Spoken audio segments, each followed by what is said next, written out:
Hello everyone, welcome to GS education classes. My name is Geeta. उम्मीद करती हूँ कि आप सब लोग जो है बहुत ही बढ़िया होंगे। सीटेट जनवरी 2024 का जो एग्ज़ाम है हो चुका है, रिज़ल्ट भी आ चुका है। रिज़ल्ट के बाद जो है बहुत सारे कैंडिडेट जो हैं बहुत ज़्यादा परेशान हुए, स्पेशली जिनका 1-2 नंबरों से जो है सीटेट क्लियर नहीं हो पाया, क्योंकि आगे जो है उनके सामने जो है कई वैकेंसी आई हुई है जिसमें जो है वो अप्लाई नहीं कर सकते, क्योंकि उनका जो सीटेट है वो नहीं निकल पाया। ठीक है, तो बहुत बुरा लगता है, क्योंकि अगर आपके सामने कोई वैकेंसी है और उसी की तैयारी कर रहे हो और आपका जो है एक एग्ज़ाम की वजह से उसमें जो है आप अप्लाई नहीं कर सकते तो लगता है, लेकिन यहाँ पे जो है निराश होना या परेशान होना किसी भी प्रॉब्लम का सॉल्यूशन नहीं होता। ठीक है, सीटेट अगर आप लोगों का नहीं निकल पाया तो इसके लिए जो है समझना पड़ेगा कि उसके पीछे का क्या कारण है। इसका मतलब ये नहीं कि आप लोगों ने पढ़ाई नहीं की थी। देखिए, पढ़ते सब लोग हैं, लेकिन एक सही तरीके से पढ़ना, एक सही डायरेक्शन में पढ़ना, चीज़ों को समझते हुए करना, वो जो है बहुत ज़्यादा ज़रूरी है अगर अपने टारगेट को अचीव करना है तो। ठीक है, तो यहाँ पर जो है जो लोग भी सीटेट का एग्ज़ाम दे चुके हों, मैं यहाँ पे एक ही चीज़ बोलूँगी कि अगर आप लोगों का प्रीवियस जो है जनवरी में आप लोगों का एग्ज़ाम हुआ था, अगर नहीं निकला कोई भी कारण हो, तो आप लोग जो है यहाँ से एक अलग तरीके से जो है एक अलग तरीके से ये सोचिए कि आपको जो है अब जो अपकमिंग सीटेट है उसे जो है कैसे भी करके उसे जो है क्लियर करना है। तो जो लोग भी सीटेट का एग्ज़ाम दे चुके हैं पहले या पहली बार देने जा रहे हैं, दोनों के लिए जो ये वीडियो बहुत ही इंपॉर्टेंट होने वाली है, क्योंकि इस वीडियो में जो है मैं एक एक चीज़ जो है एकदम बेसिक से सीटेट के बारे में बताने वाली हूँ, जिससे कि आप लोग जो है एक एक पॉइंट जो है चीज़ों को समझें और फिर जो है तैयारी स्टार्ट करें। तो सबसे पहले जो है सीटेट के लिए अगर आप प्रिपरेशन कर रहे हैं तो इसकी तैयारी जो है आपको कैसे करना है इस पर बात करूँगी। शुरुआत कहाँ से करें, क्योंकि सबसे ज़्यादा जो प्रॉब्लम होती है ना, वो लोग जो है क्या होता है डायरेक्ट उठाते हैं टॉपिक और पढ़ने लग जाते हैं। कोई फ़ायदा नहीं होगा जब तक आप लोगों को उसका जो बेसिक चीज़ें हैं वो पता ना हो, तो कोई फ़ायदा नहीं होने वाला है। ठीक है, तो शुरुआत कैसे करें अगर आप पहली बार सीटेट का एग्ज़ाम देने जा रहे हैं या आपका नहीं निकला, दोनों के लिए मैं बोल रही हूँ। तो शुरुआत कैसे करें, ठीक है, पेपर 1 हो या पेपर 2, दोनों के लिए मैं बात करूँगी। तो वीडियो लास्ट तक देखिएगा अगर आप समझना चाहते हैं तो। अगर अगला जो सीटेट है अगर आप क्लियर करना चाहते हैं तो एक एक चीज़ को आप अगर क्लियर करना चाहते हैं, एक एक क्वेश्चंस जो आपके मन में उठते हैं उनको जो है क्लियर करना चाहते हैं तो। ठीक है, तो चलिए स्टार्ट करते हैं। तो सबसे पहले जो इस वीडियो में मैं डिस्कस करने वाली हूँ, सबसे पहले जो है सीटेट होता क्या, बहुत सारे लोगों को पता होगा, क्योंकि मैंने बोला ना कि मैं बेसिक से एक एक चीज़ जो है बताऊंगी, क्योंकि बहुत सारे लोग जो है पहली बार देने जा रहे होंगे, कई लोगों को इसके बारे में पता भी नहीं होता। तो एक एक चीज़ जिनको पता है इग्नोर कीजिएगा, जिनको नहीं पता है वो जो है देखना वीडियो लास्ट तक। इस वीडियो के बाद जो है आप लोगों को बहुत सारी चीज़ें जो है पता चल पाएंगी और आपको एक डायरेक्शन मिल पाएगा कि किस तरीके से जो है आप लोगों को स्टार्ट करना है, अपनी तैयारी जो है कैसे स्टार्ट करनी है। राइट, तो सीटेट होता क्या है, ये एग्ज़ाम जो है कौन लोग दे सकते हैं, एग्ज़ाम का पैटर्न क्या रहता है, सबसे ज़्यादा ज़रूरी है इसको समझना। ठीक है, negative marking online offline, CTET का कट ऑफ क्या रहता है, सबसे ज़्यादा जो कैंडिडेट है ना कंफ्यूज होते हैं पासिंग मार्क्स को लेकर, कहाँ पर जो है कैटेगरी जो चलती है कहाँ पर नहीं चलती है, एक एक चीज़ जो है मैं क्लियर करने वाली हूँ।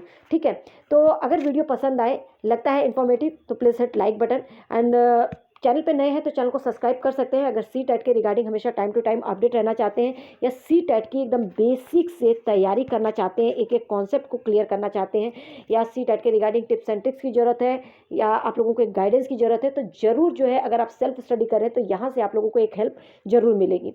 ठीक है, तो अगर इन्फॉर्मेटिव लगे तो लोगों को शेयर कर दीजिएगा, चैनल पर नए हैं तो सब्सक्राइब कर सकते हैं अगर आप लोगों को समझ में आता है तो। ठीक है, तो सबसे पहले आप लोगों को बताऊँ कि सीटेट होता क्या है। जो लोग पहली बार देने जा रहे हैं, जिनको नहीं पता इसके बारे में, देखिए सीटेट जो है एक टीचर एलिजिबिलिटी टेस्ट है, central teacher eligibility test. Central का मतलब आप केवीएस में, एनवीएस में, आपका ना हर जगह जो है अगर सीटेट क्वालिफाई है तो हर एक स्टेट में, और जो केवीएस की वैकेंसी आती है, एनवीएस की वैकेंसी आती है, यहाँ पर जो है सीटेट आपका मान्य होगा। इसके लिए जो है अलग से आपको कोई टीचर एलिजिबिलिटी टेस्ट नहीं देना होता है। जैसे कई राज्य हैं जो अपना एक एलिजिबिलिटी टेस्ट लेते हैं, टीचर एलिजिबिलिटी टेस्ट अपना अपना हर एक राज्य लेता है, लेकिन जो सीटेट है ना, ये अगर आपका क्वालिफाई है तो हर एक राज्य में जो है आप एलिजिबल माने जाएंगे। ओके, तो यहाँ पे आप लोगों को ये क्लियर हो गया होगा कि एक सेंट्रल टीचर एलिजिबिलिटी टेस्ट है, जिसकी वजह से आप केवीएस और एनवीएस में जो है अप्लाई कर सकते हैं, साथ ही किसी भी स्टेट में कोई भी वैकेंसी आए तो आप जो है उसके लिए एलिजिबल माने जाते हैं। अब बात करते हैं कि सीटेट में जो है 2 पेपर होते हैं। देखिए अभी जो नया नया एक रूल आया है टेट को लेकर 9 to 12 के लिए, उसके बारे में अभी मैं आप लोगों को नहीं बता रही हूँ। जब इसके बारे में पूरी गाइडलाइन अच्छे से आ जाएगी तो आप लोगों को एक एक चीज़ जो है इसके मैं आप लोगों को क्लियर करूँगी, इसका सिलेबस क्लियर करूँगी। तो जो 9 to 12 के लिए मतलब जो पीजीटी के लिए जो कैंडिडेट हैं, ठीक है, 9 to 12 के लिए अगर मतलब जिन कैंडिडेट को एग्ज़ाम देना होगा, तो अगर आप देना चाहते हैं तो जुड़े रहिए। जब भी इसके बारे में इन्फॉर्मेशन आएगा मैं आपको डेफिनेटली टाइमली जो है अपडेट कर दूंगी। अभी हम बात करते हैं कि सी टेट में जो है 2 पेपर होता है, पेपर 1 और पेपर 2। पेपर 1 जो होता है ना, ये 1 to 5 के लिए होता है, ठीक है, 1 to 5 के लिए होता है। और इसमें जो है आपको मतलब कि ये प्राइमरी के लिए होता है। और जो पेपर 2 होता है ये 6 to 8 के लिए होता है। कितने के लिए? 6 to 8 के लिए, मतलब कि ये अपर प्राइमरी के लिए होता है। अब पेपर 1 कौन लोग भर सकते हैं इसको समझिएगा, ठीक है। बहुत सारे लोग जो है कंफ्यूज होते हैं कि पेपर 1 भरें या पेपर 2 दें, तो यहाँ पे जो है आपको क्लियर हो जाएंगे सभी क्वेश्चन के, आपके आंसर आज मिल जाएंगे। पेपर 1 जो है, अगर आपने बीटीसी किया है, डीएलएड किया है, बीएलएड किया है, कोई भी कैंडिडेट बीटीसी डीएलएड बीएलएड अगर किया है तो वो पेपर 1 जो है सीटेट का भर सकता है। सीटेट पेपर 2 अगर आपने बीएड या बीएलएड किया है तो आप सीटेट पेपर 2 जो है दे सकते हैं, ठीक है। तो यहाँ पे पेपर 1 और पेपर 2 कौन लोग दे सकते हैं, ये तो आप लोगों को कन्फ्यूज़न दूर हो गया होगा। अब बात करते हैं एग्ज़ाम के पैटर्न की।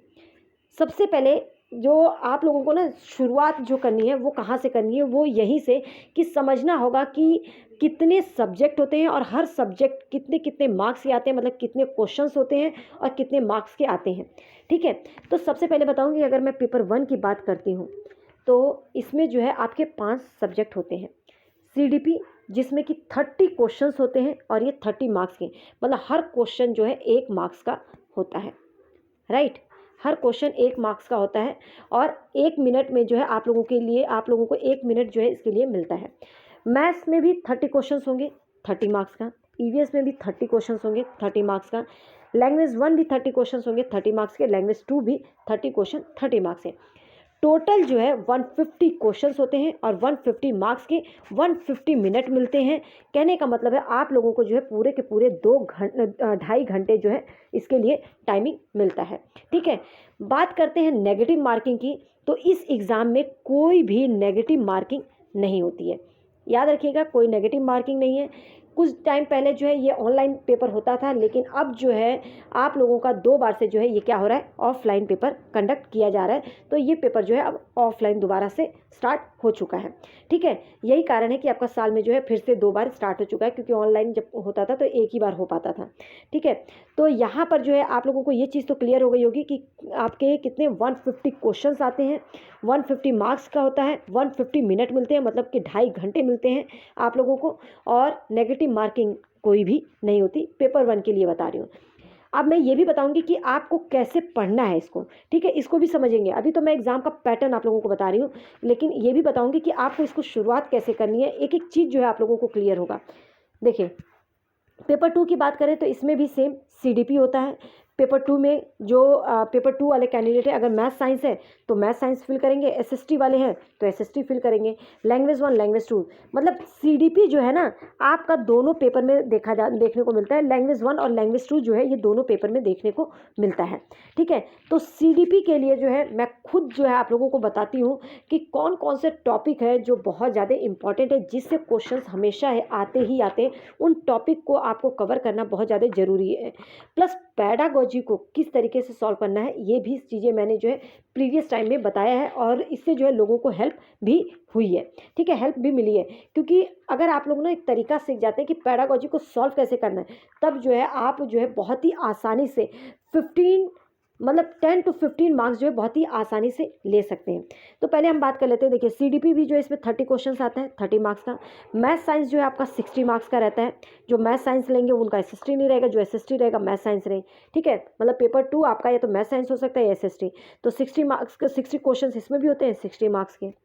लैंग्वेज भी इसमें 30 क्वेश्चंस होते हैं 30 मार्क्स के। लैंग्वेज 2 30 क्वेश्चन 30 मार्क्स के, मतलब कि वही 150 क्वेश्चंस 150 मार्क्स का जो है पेपर होता है। 150 मिनट जो है आप लोगों को मिलते हैं। नेगेटिव मार्किंग कुछ भी नहीं होता है, ठीक है। तो यहाँ पर जो है ये पेपर भी आप लोगों का क्या होता है, ऑफलाइन होता है, मतलब पेपर 1 हो या पेपर 2 आप लोगों का ऑफलाइन ही होता है।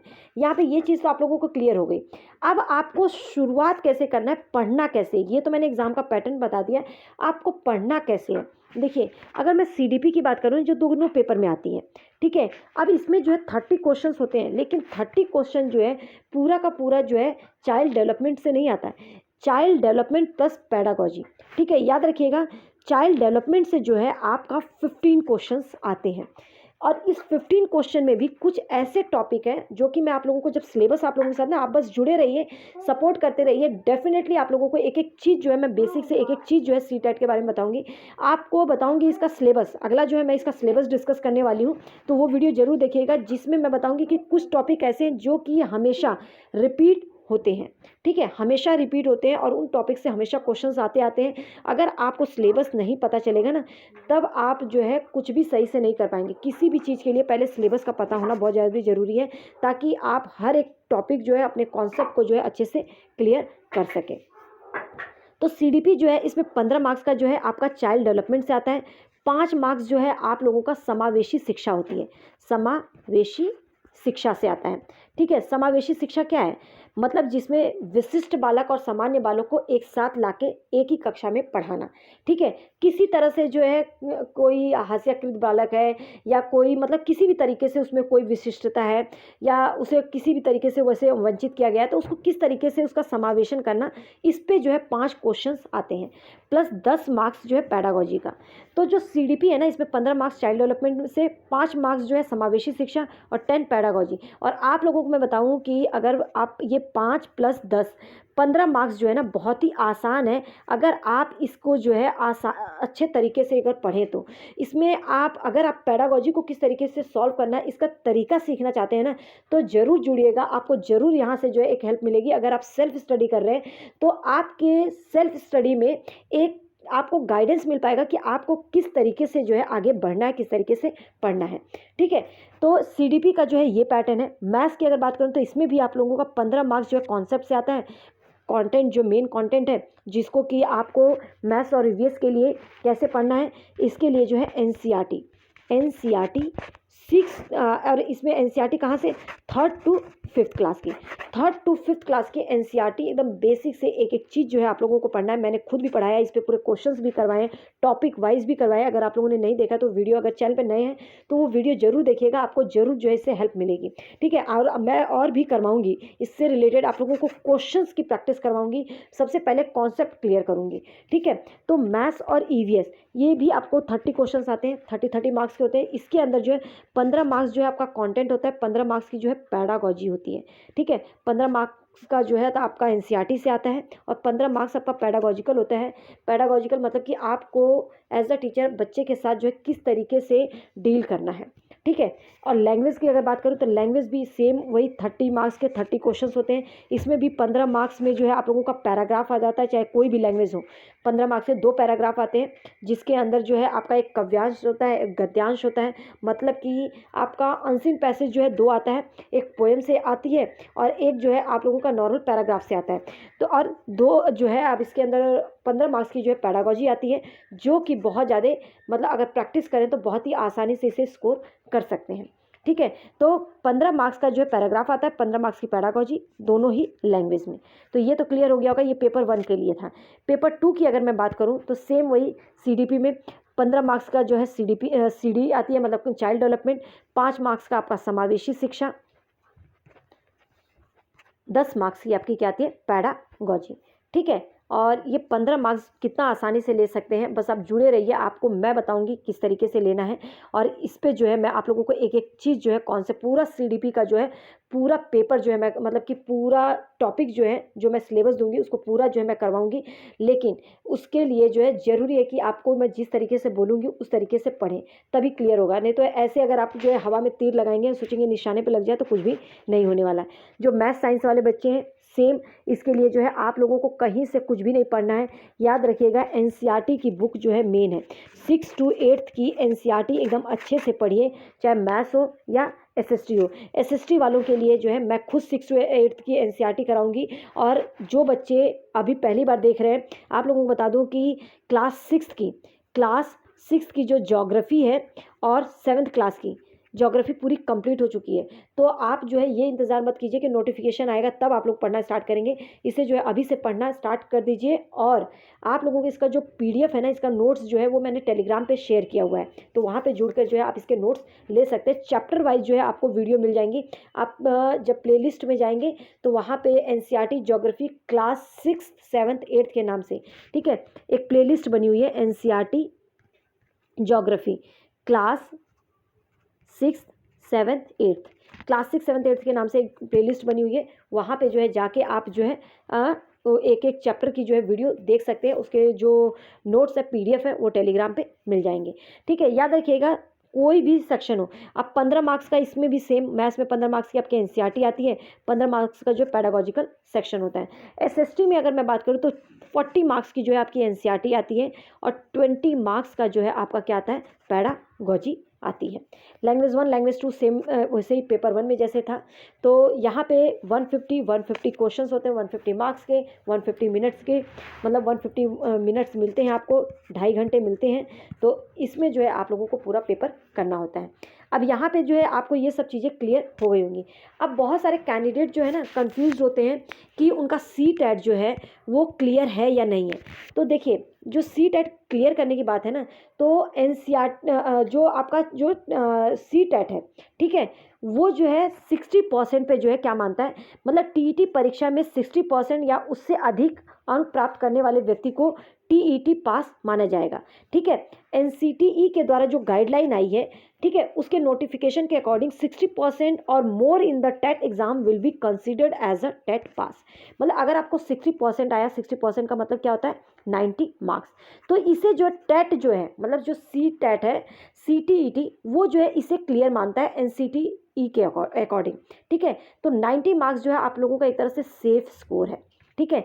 अब जो है जो कैटेगरी वाइज है, कहीं पर 82 को जो है पास माना गया है, कहीं पर 75 मार्क्स वालों को भी पास माना जाता है। तो ये जो है ना हर एक राज्य अपना अपना जो है कैटेगरी निकालते हैं, उसके अकॉर्डिंग जो है इसमें क्लियर होता है कि किस राज्य में कितना होना चाहिए, ठीक है। तो जैसे कि SC ST वाले जो कैंडिडेट हैं, SC ST और OBC, हर एक राज्य में जो है इसके लिए जो है कितना माना गया, 55%, ठीक है। तो यहाँ पे जो है 82 मार्क्स जो है इनके लिए जो है छूट दी गई है। 82 मार्क्स जो है इनका पासिंग मार्क्स है, चाहे SC ST OBC, लेकिन ये अपने राज्य में। बाकी जो कैंडिडेट हैं, ठीक है, जो CTET है, जो TET के द्वारा, मतलब कि जो CTET के द्वारा जो पास माना जाएगा वो 60% ही है, याद रखिएगा, ठीक है। ये जो है कुछ भी नहीं बोलता है, लेकिन हर एक राज्य अपना जब नोटिफिकेशन निकालता है तो उसमें बताता है कि वो टेट जो है हर एक कैटेगरी में कितने मार्क्स होने चाहिए टेट में, ठीक है। तो जैसे कि अगर मैं बिहार की बात करूं, किसकी, बिहार की, तो बिहार में क्या है, यहाँ पर जो है 75 वाले को भी पास माना गया। तो यहाँ पे जो जनरल कैंडिडेट अगर कोई मेल है ना, तो उसके लिए तो 60% ही होना चाहिए, मतलब 90 मार्क्स ही चाहिए। लेकिन अगर वहीं पर कोई फीमेल है जनरल कैंडिडेट के, तो उसको 82 पे पास माना गया है। और अगर OBC है, ठीक है, OBC है, मेल हो या फीमेल हो, इसको भी 82 मार्क्स पे पास माना गया है। लेकिन SC ST या फिजिकल हैंडीकैप्ड कोई कैंडिडेट है, फिजिकल हैंडीकैप्ड, तो इसके लिए जो है कितना, 50%, मतलब कि 75 मार्क्स जो है इनके लिए माना गया है। तो हर एक राज्य जो है इस तरीके से गाइडलाइन निकालता है। तो हर एक राज्य पर डिपेंड करता है कि वो जो है टेट में कितने मार्क्स चाहता है कैटेगरी वाइज। तो उम्मीद करती हूँ कि यहाँ पे एक एक चीज़ जो है आप लोगों को क्लियर हो गई होगी।